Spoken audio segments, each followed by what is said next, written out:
Cincinnati's back in the orange and black. See the natty on the map, baby, tell me where you at. In the jungle, who they bringing it back to the jungle.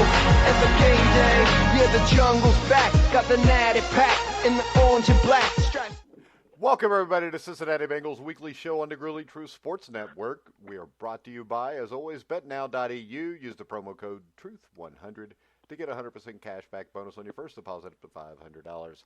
I am your co-host for the Cincinnati Bengals weekly football show, Mike Goodpaster. Right now, I'd like to welcome in my co-host, Ty Robbins. How you doing, Ty? What's up, Bengal fans? Another week gone by, another loss. It's rough.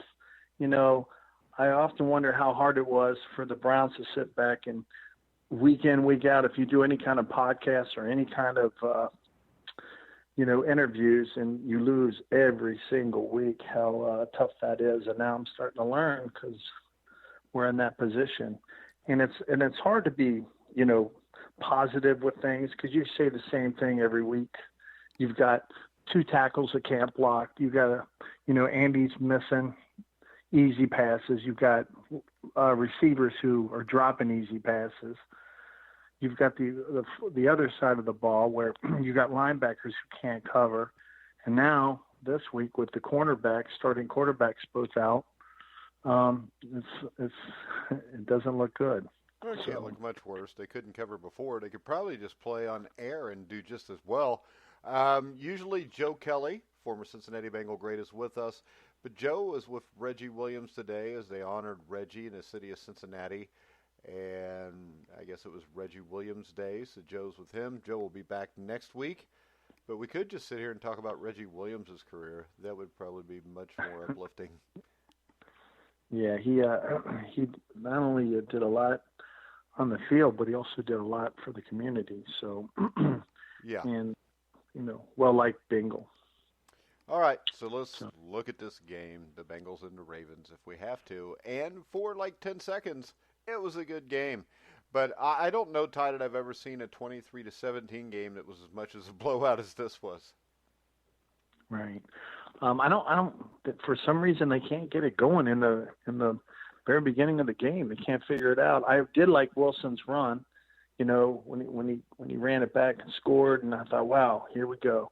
At least we got 7 on the board, and maybe that'll get people motivated, get them hyped up. And then Ravens came out on the field, and boom, our defense showed a lot of holes. And you would think that after last week's game with Murray and trying to contain him and not doing so well, that they would have a plan for Jackson. But like you said last week, he's going to have a field day, and he did. He really got it going in the first half. And I think my prediction was 150 to 200 yards rushing, too. So I think that's an easy prediction to make, though, so I'm not going to take too much credit for it.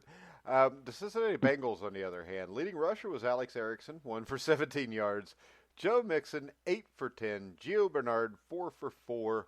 With the running backs, they carried the ball 12 times for 14 yards.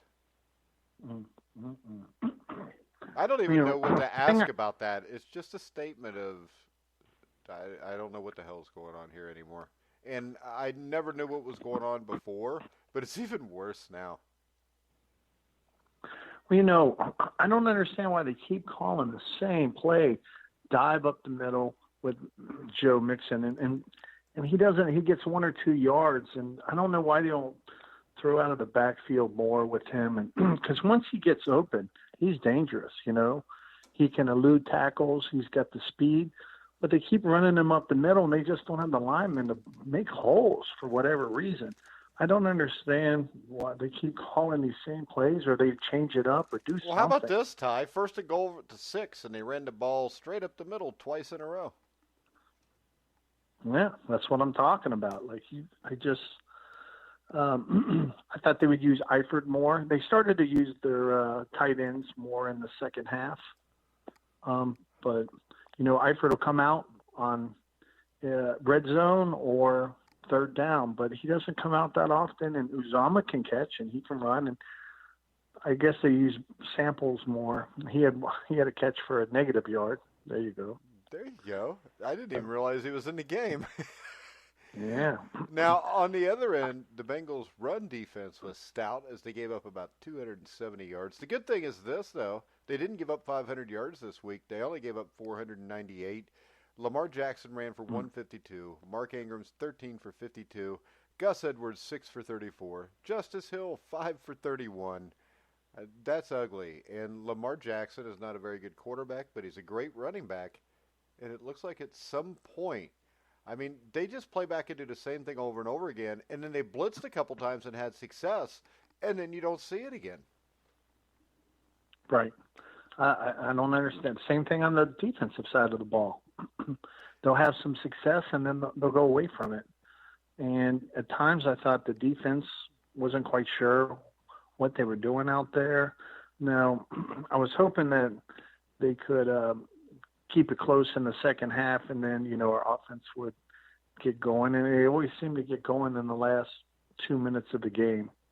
But for whatever reason, they can't get it together in the first. And that just kills them. And then, Taylor comes up. He comes to the podium. He gives his, speech, and he says the same thing. My fault, the player's fault. Everybody wants to do well. We just are really, really close. But I don't know if that's good enough now for Bengals fans right now. Well, and Opie Taylor, the head coach of the Bengals, of course, is seemingly one of these plays not to lose guys. And the thing that struck me was the Bengals were down by 10 points. They had 4th and short about the 50-yard line with 10 minutes to play, and they decided to punt. And it's not like the Bengals defense was playing great, so you're thinking maybe we can pin them and get good field position and score. So I don't understand that. Down 10, 4th and a foot at the 50-yard line, and you punt the ball. They were probably nervous from. I would be nervous, if you're going to go out a shotgun like the previous week, and you're at that, you got a half a yard to gain, and you got a shotgun, and your quarterback runs it. I was happy they punted it. I'm like, who knows what they were going to do? What play they're going to call. I just wish they would use their tight ends more, and I wish they would try some different receivers. If Willis isn't catching the ball, try Morgan. Put him in. And I know they're starting to use younger players. Pratt played a lot in this game. Sample got some plays in. But at what point do you think they put Ryan Finley in?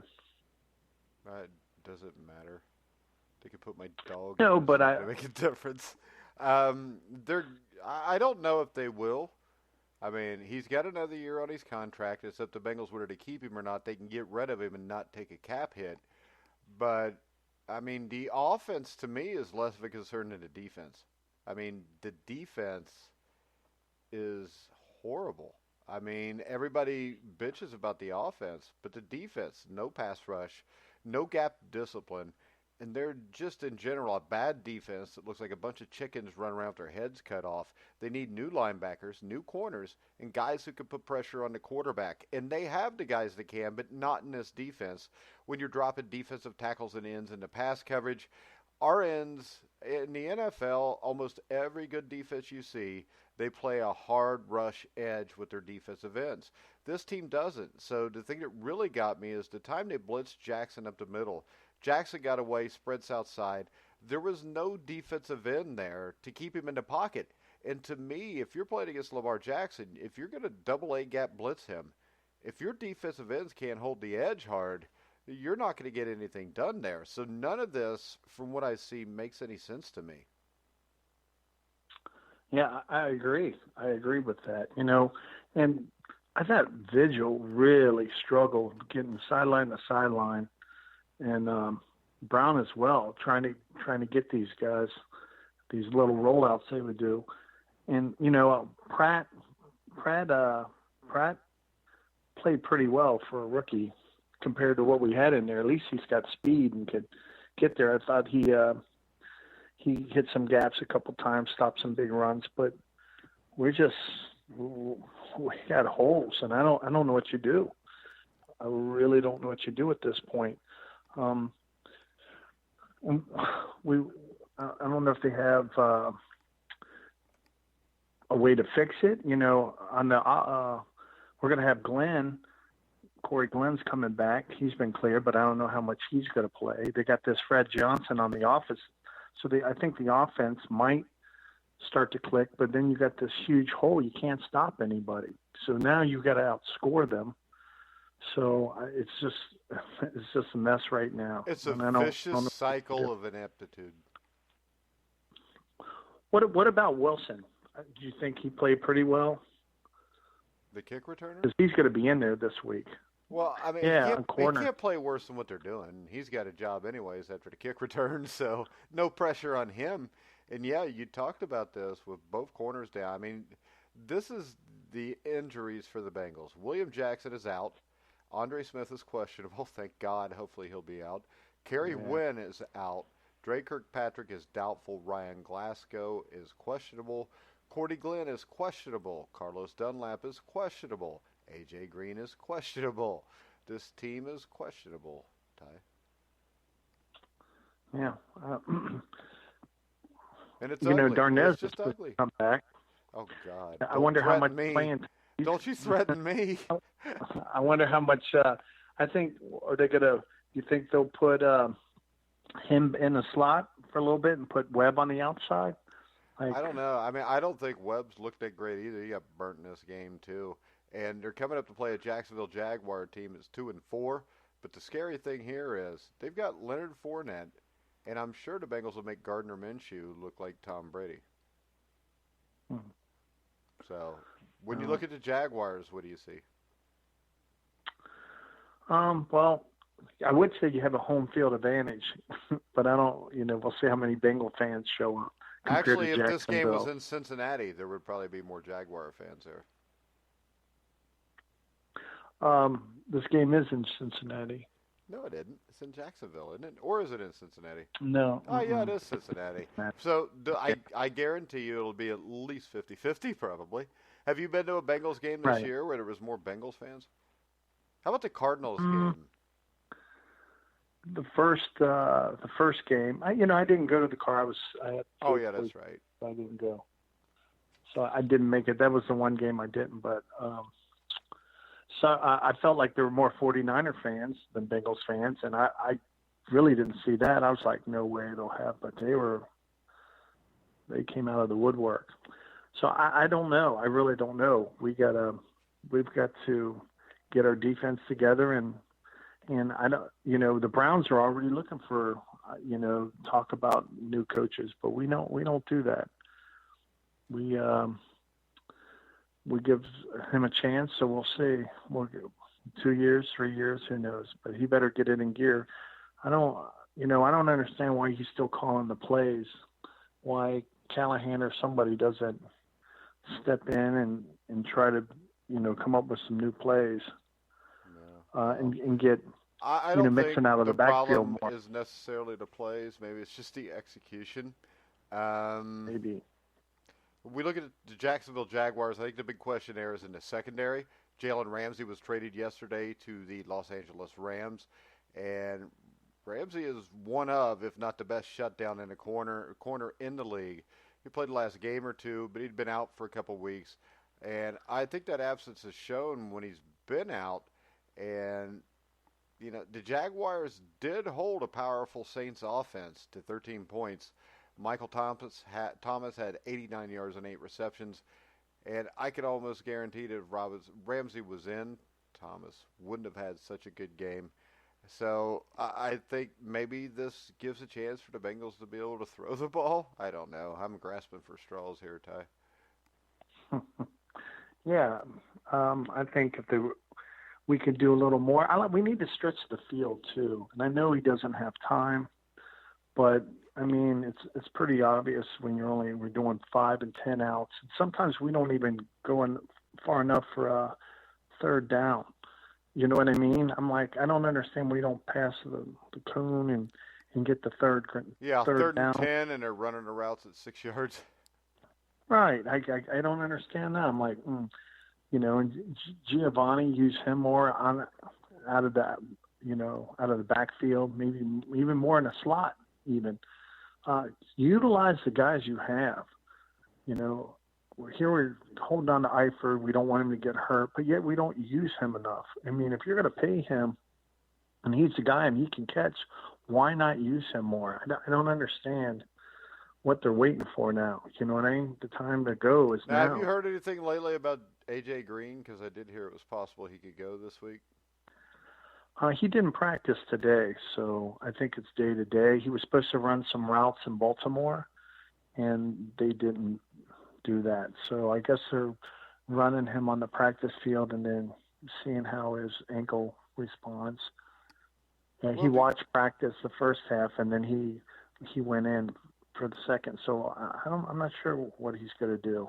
Well, the good thing is Auden Tate maybe had a breakout game this last week. I think it's the best Tate's look so far this season.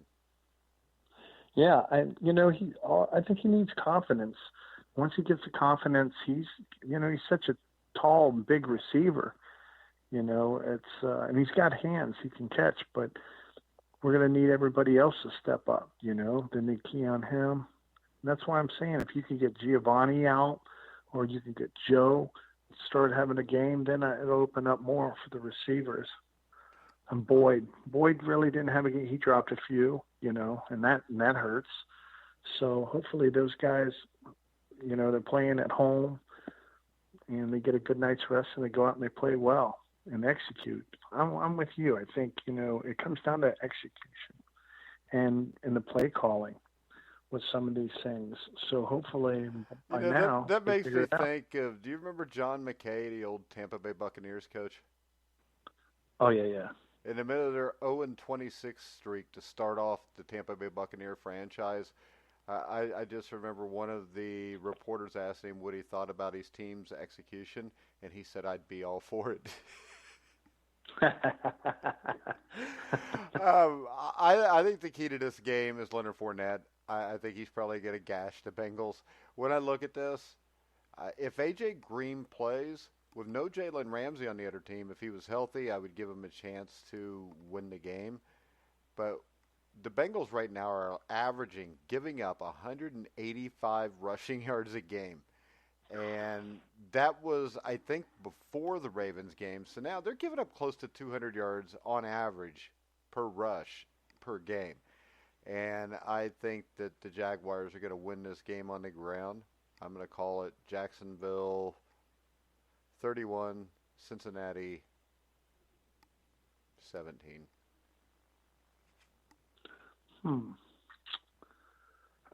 Well, if we can contain him and our offense, keep our defense off the field, and we make third down conversions. And Ty, don't do it. Are you not going to pick the Bengals? We get a running game.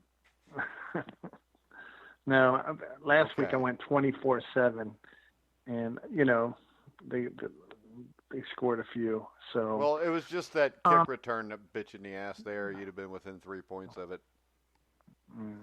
I'm gonna go Jaguars 30, Bengals 17.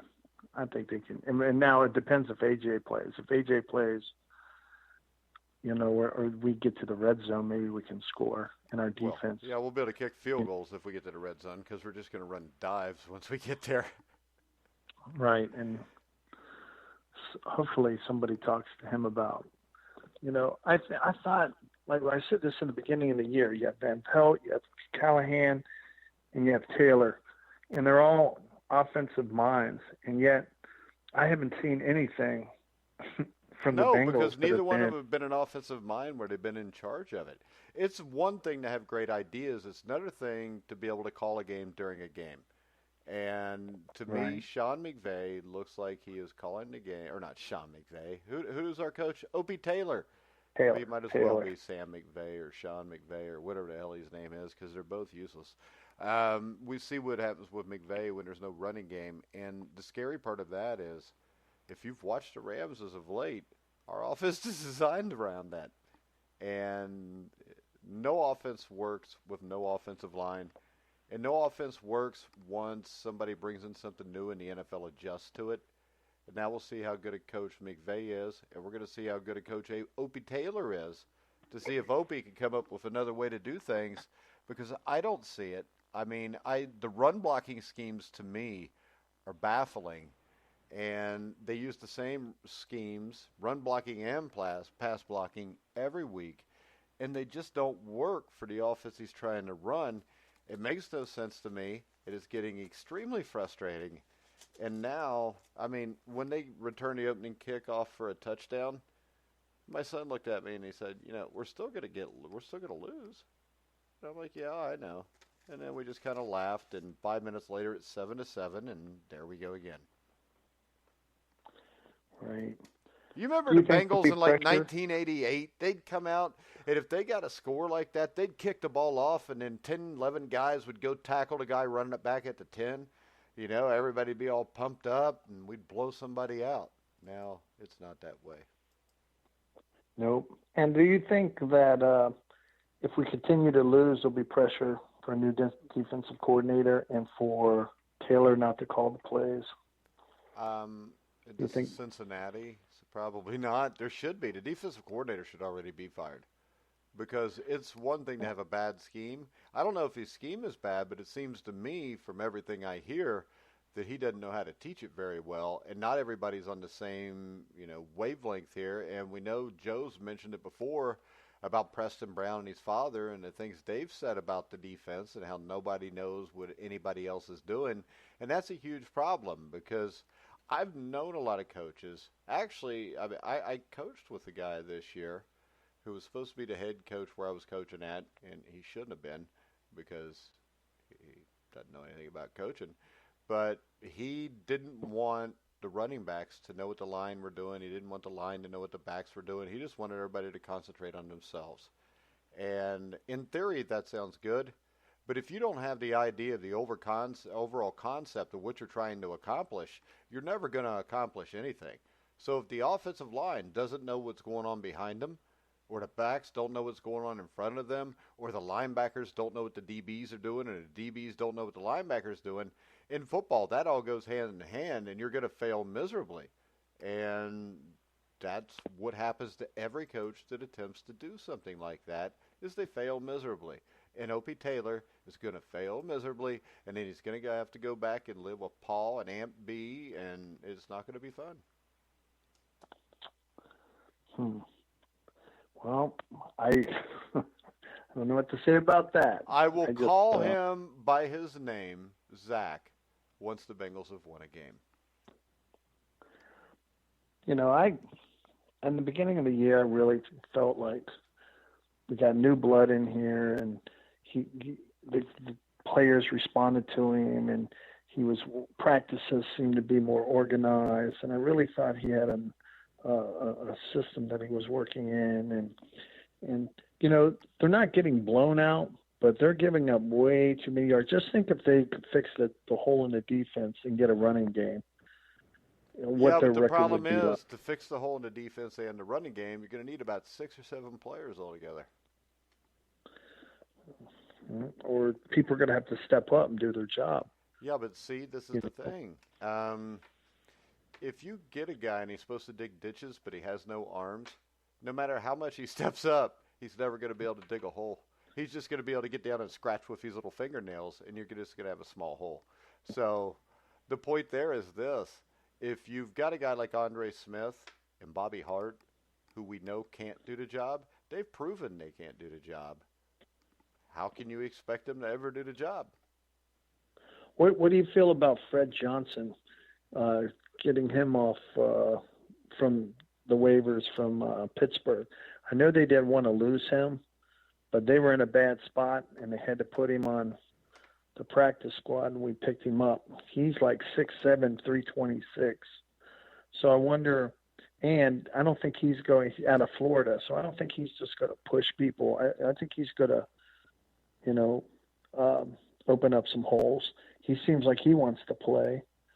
So and he's a guard or a tackle, I guess you could put him at. So I'd like to see what he can do. We better get him before he gets Bengalized. I mean, seriously, he's a guard. He's got decent feet, put it like this. He's not going to be worse than what we've got. We already know that. No, but Andre just cannot get the job done. He just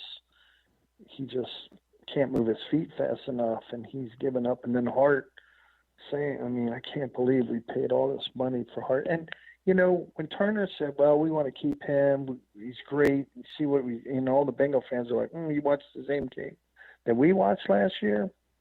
But I thought, wow, he knows more about football than I do. So maybe he knows that's his job, offensive lineman. But Hart still giving up. If you got two bad tackles, you're gonna have a bad time. When you look at Brady and you look at Rodgers and you look at these guys, they can stand, but they don't have to run. They don't have to be like Jackson. They can stay in the pocket and they can just kill you. Well, our pocket collapses so fast, or Andy's running out.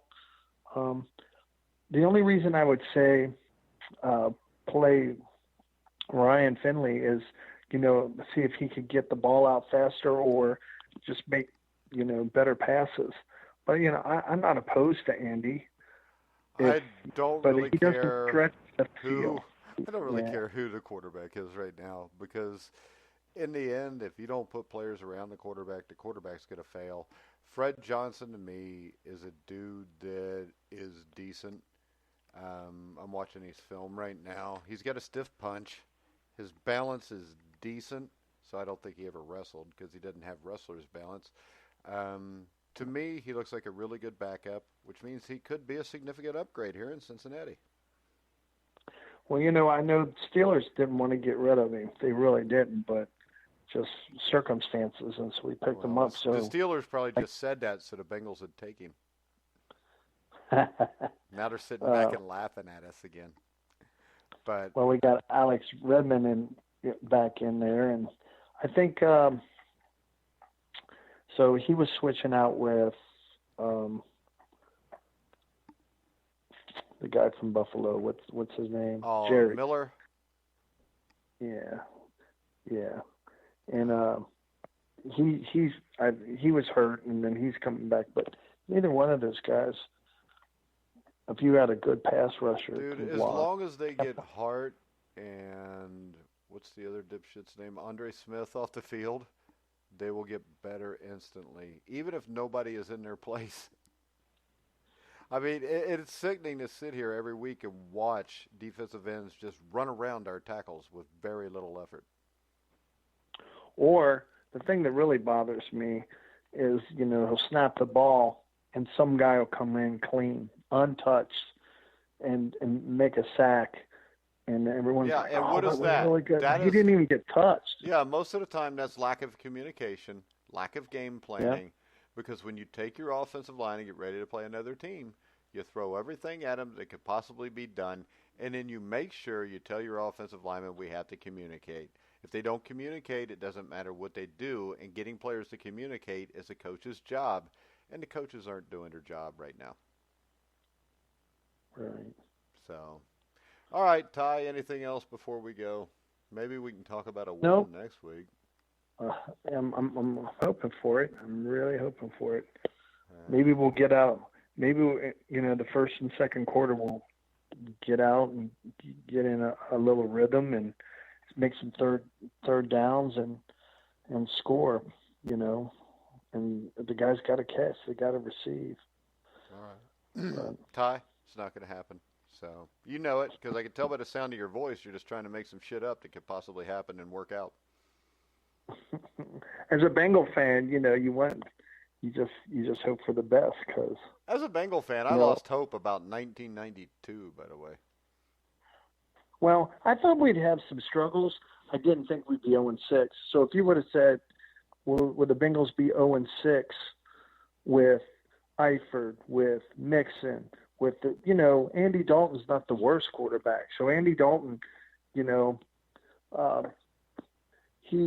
been in the league long enough to know he can keep you in and he has kept you in games. With Tyler Boyd, and Uzama, and I thought, wow. And then you look on the other side of the ball, you got Gino and Dunlap, and Bates and William, or Jackson. Andre can hurt you from time to time, but I thought, wow, there's no way we're going to be 0-6. But never say no way, because here we are, 0-6. Honestly, I thought we'd be 1-5. I thought we would beat the Cardinals at the start of the year because I thought we were going 2-14. Now I don't know if they can reach 2 wins, but they might. You never know. Yeah, we have Miami. Well, the sad thing is, but you know what? In Miami, there's a couple guys doing a Dolphins podcast, and they're saying, but we got Cincinnati. That's probably true. I guarantee it's true because we've got a Dolphin podcast on our network, and that was said about 2 hours ago on the Dolphin show. That's why I found it funny. All right, guys, we're going to go ahead and wrap it up. Joe Kelly will be back with us next week. Once again, we want to congratulate Reggie Williams on Reggie Williams Day. I know Reggie listens to the show. Not to put any pressure on you, Ty. But that's right. Congratulations, Reggie. All right, so we're going to wrap it up, and make sure you check us out next Wednesday, 7 o'clock Eastern Time on the Cincinnati Bengals Weekly Show. You can hear all of our shows on iHeartRadio, Spreaker, Stitcher, Spotify, wherever you find podcasts. You'll find The Grueling Truth. So for Ty Robbins, I'm Mike Goodpaster. You've been listening to The Grueling Truth, where the legends speak.